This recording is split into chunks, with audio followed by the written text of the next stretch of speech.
یہ ایک صاحب نے سوال پوچھا ہے محرم الحرام میں نوحہ خوانی کے متعلق کہ نوحہ خوانی کرنا کیسا اور سننا کیسا ہے۔ سب سے پہلے بھائی آپ یہ جان لیجیے کہ محرم الحرام کے مہینے میں واقعہ کربلا رونما ہوا ہے اور اہل بیت اطہار پر ظلم و زیادتی کے پہاڑ توڑے گئے ہیں، ان کو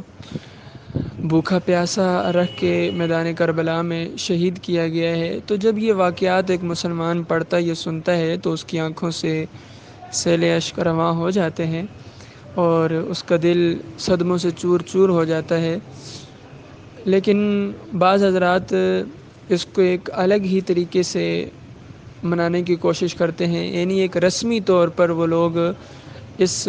سوگ کو تازہ کرتے ہیں اور غم منانے کی کوشش کرتے ہیں، جس میں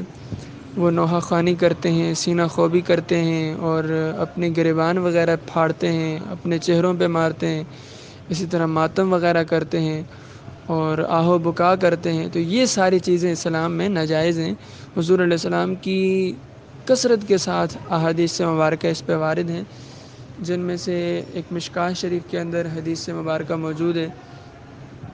عن ابی سعید الخدری، ابو سعید خدری رضی اللہ تعالیٰ عنہ سے کہ حضور علیہ السلام نے فرمایا لعن الرسول صلی اللہ علیہ وسلم النائحۃ والمستمعۃ، کہ حضور علیہ السلام نے نائحہ نوحہ کرنے والی اور مستمعہ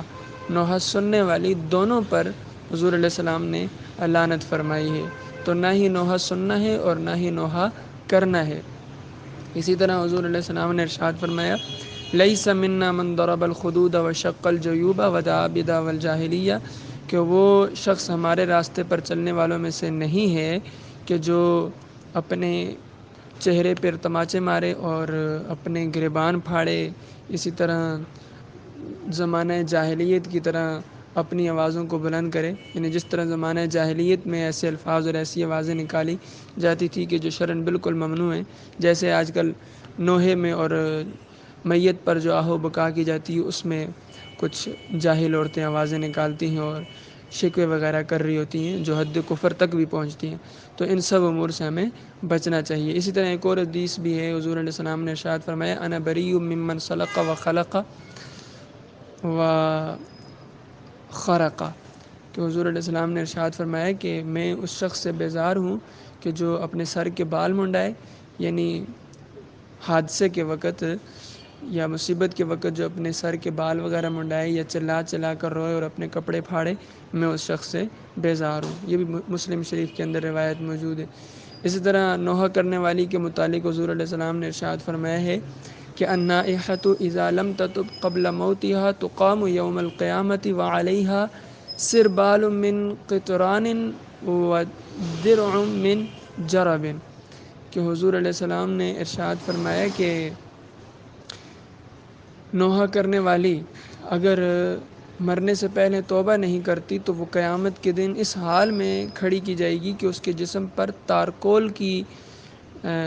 شلوار ہوگی، پاجامہ ہوگا اور خارش وہ کرتی ہوئی کھڑی ہوگی اس دن، یعنی جب وہ قیامت والے دن اٹھے گی تو اس حال میں اٹھے گی کہ اس کے جسم پر تارکول کی شلوار ہوگی اور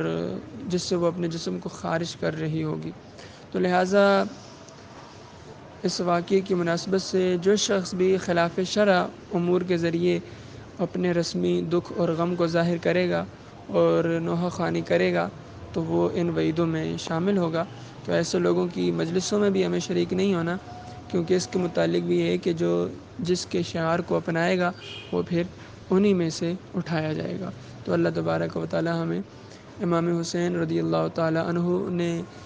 جو مشن دیا ہے اس مشن پر چلنے کی توفیق عطا فرمائے۔